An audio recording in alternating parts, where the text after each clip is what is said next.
Recording by Dan Grzinski. At the Gate by Myla Closser. A shaggy Airedale scented his way along the high road. He had not been there before, but he was guided by the trail of his brethren who had preceded him. He had gone unwillingly upon this journey, yet with the perfect training of dogs he had accepted it without complaint. The path had been lonely, and his heart would have failed him, traveling as he must without his people, had not these traces of countless dogs before him promised companionship of a sort at the end of the road. The landscape had appeared arid at first, for the translation from recent agony into freedom from pain had been so numbing in its swiftness that it was some time before he could fully appreciate the pleasant dog country through which he was passing. There were woods with leaves upon the ground through which to scurry, long grassy slopes for extended runs, and lakes into which he might plunge for sticks and bring them back to— But he did not complete his thought, for the boy was not with him. A little wave of homesickness possessed him. It made his mind easier to see far ahead a great gate as high as the heavens, wide enough for all. He understood that only man built such barriers, and by straining his eyes he fancied he could discern humans passing through to whatever lay beyond. He broke into a run that he might the more quickly gain this enclosure made beautiful by men and women, but his thoughts outran his pace, and he remembered that he had left the family behind, and again this lovely new compound became not perfect, since it would lack the family. The scent of the dogs grew very strong now, and coming nearer, he discovered to his astonishment that of the myriads of those who had arrived ahead of him, thousands were still gathered on the outside of the portal. They sat in a wide circle spreading out on each side of the entrance, big, little, curly, handsome, mongrel, thoroughbred dogs of every age, complexion, and personality. All were apparently waiting for something, someone, and at the pad of the Airedale's feet on the hard road they arose and looked in his direction. That the interest passed as soon as they discovered the newcomer to be a dog puzzled him. In his former dwelling place, a four-footed brother was greeted with enthusiasm when he was a friend, with suspicious diplomacy when a stranger, and with sharp reproof when an enemy, but never had he been utterly ignored. He remembered something that he had read many times on great buildings with lofty entrances.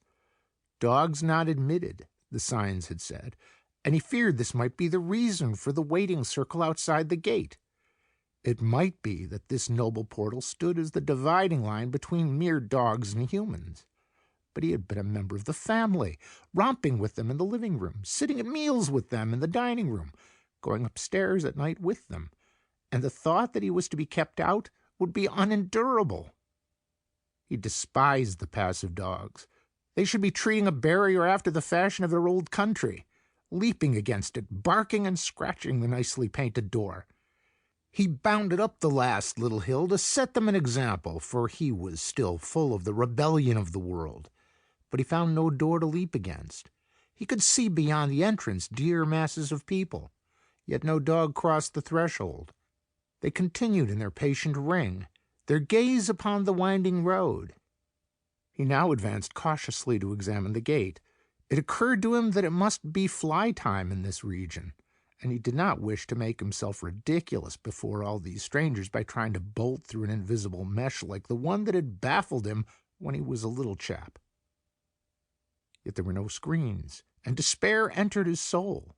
What bitter punishment these poor beasts must have suffered before they learned to stay on this side the arch that led to human beings. What had they done on earth to merit this? Stolen bones troubled his conscience, runaway days, sleeping in the best chair until the key clicked in the lock. These were sins. At that moment, an English bull-terrier, white, with liver-colored spots, and a jaunty manner, approached him, snuffling in a friendly way. No sooner had the bull-terrier smelt his collar than he fell to expressing his joy at meeting him.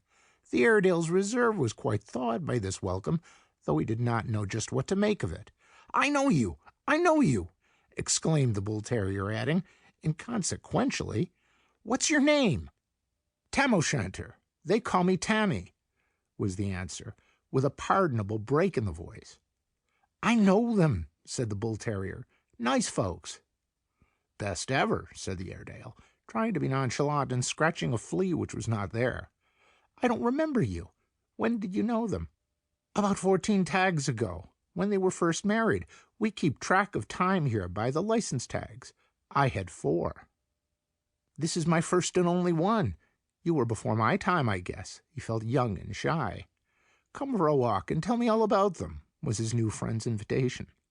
"Aren't we allowed in there?" asked Tam, looking toward the gate. "Sure, you can go in whenever you want. Some of us do at first, but we don't stay." "Like it better outside?" No, it isn't that." "Then why are all you fellows hanging around here? Any old dog can see it's better beyond the arch." "You see, we're waiting for our folks to come." The Airedale grasped it at once and nodded understandingly. "I felt that way when I came along the road. It wouldn't be what it's supposed to be without them. It wouldn't be the perfect place." "Not to us," said the bull terrier.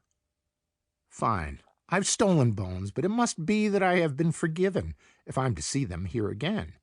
It's the great good place, all right. But look here," he added as a new thought struck him. "Do they wait for us?" The older inhabitant coughed in slight embarrassment. "The humans couldn't do that very well. It wouldn't be the thing to have them hang around outside for just a dog. Not dignified." "Quite right," agreed Tam. "I'm glad they go straight to their mansions. I'd hate to have them missing me as I am missing them," he sighed.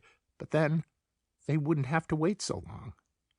"Oh, well, they're getting on. Don't be discouraged," comforted the terrier. "And in the meantime, it's like a big hotel in summer, watching the new arrivals. See, there is something doing now." All the dogs were aroused to excitement by a little figure making its way uncertainly up the last slope. Half of them started to meet it, crowding about in a loving, eager pack. "Look out, don't scare it," cautioned the older animals, while word was passed to the farthest from the gate. "Quick, quick, a baby's come." Before they had entirely assembled, however, a gaunt yellow hound pushed through the crowd, gave one sniff at the small child, and with a yelp of joy, crouched at its feet. The baby embraced the hound in recognition, and the two moved toward the gate. Just outside, the hound stopped to speak to an aristocratic St. Bernard who had been friendly. "Sorry to leave you, old fellow," he said, "but I'm going in to watch over the kid. You see, I'm all she has up here." The bull terrier looked at the Airedale for appreciation. "That's the way we do it," he said proudly. "Yes, but—" The Airedale put his head on one side in perplexity. "Yes, but what?" asked the guide. "The dogs that don't have any people, the nobody's dogs. That's the best of all. Oh, everything is thought out here. Crouch down, you must be tired, and watch," said the bull terrier. Soon they spied another small form making the turn in the road. He wore a Boy Scout's uniform, but he was a little fearful for all that. So new was this adventure. The dogs rose again and snuffled, but the better groomed of the circle held back, and in their place a pack of odds and ends of the company ran down to meet him. The Boy Scout was reassured by their friendly attitude, and after petting them impartially, he chose an old-fashioned black and tan, and the two passed in. Tam looked questioningly. "They didn't know each other," he exclaimed. "But they've always wanted to. That's one of the boys who used to beg for a dog, but his father wouldn't let him have one. So all our strays wait for just such little fellows to come along. Every boy gets a dog, and every dog gets a master." "I expect the boy's father would like to know that now," commented the Airedale. "No doubt he thinks quite often, 'I wish I'd let him have a dog.'" The bull terrier laughed. "You're pretty near the earth yet, aren't you?" Tam admitted it. "I've a lot of sympathy with fathers and with boys, having them both in the family, and a mother as well." The bull terrier leapt up in astonishment. "You don't mean to say they keep a boy?" "Sure, greatest boy on earth, 10 this year." Well, this is news. I wish they'd kept a boy when I was there." The Airedale looked at his new friend intently. "See here, who are you?" he demanded. But the other hurried on. "I used to run away from them just to play with a boy. They'd punish me, and I always wanted to tell them it was their fault for not getting one." Who are you, anyway? Repeated Tam, taking all this interest in me, too. Whose dog were you? You've already guessed. I see it in your quivering snout. I'm the old dog that had to leave them about 10 years ago. Their old dog Bully? Yes, I'm Bully. They nosed each other with deeper affection, then strolled about the glade, shoulder to shoulder. Bully the more eagerly pressed for news. Tell me, how are they getting along? Very well indeed. They've paid for the house. I suppose you occupy the kennel? No, they said they couldn't stand it to see another dog in your old place. Bully stopped to howl gently. That touches me. It's generous in you to tell it, to think they missed me. For a little while they went on in silence, but as evening fell, and the light from the golden streets inside of the city gave the only glow to the scene, Bully grew nervous and suggested that they go back. We can't see so well at night, and I like to be pretty close to the path, especially toward morning. Tam assented. And I will point them out. You might not know them just at first. Oh, we know them. Sometimes the babies have grown up. They're rather hazy in the recollection of how we look. They think we're bigger than we are, but you can't fool us dogs. It's understood, Tam cunningly arranged, that when he or she arrives, you'll sort of make them feel at home while I wait for the boy? That's the best plan, assented Bully kindly. And if by any chance the little fellow should come first, there's been a lot of them this summer, of course you'll introduce me? I shall be proud to do it. And so, with muzzles sunk between their paws, and with their eyes straining down the Pilgrim's Road, they wait outside the gate. End of At the Gate by Myla Closser.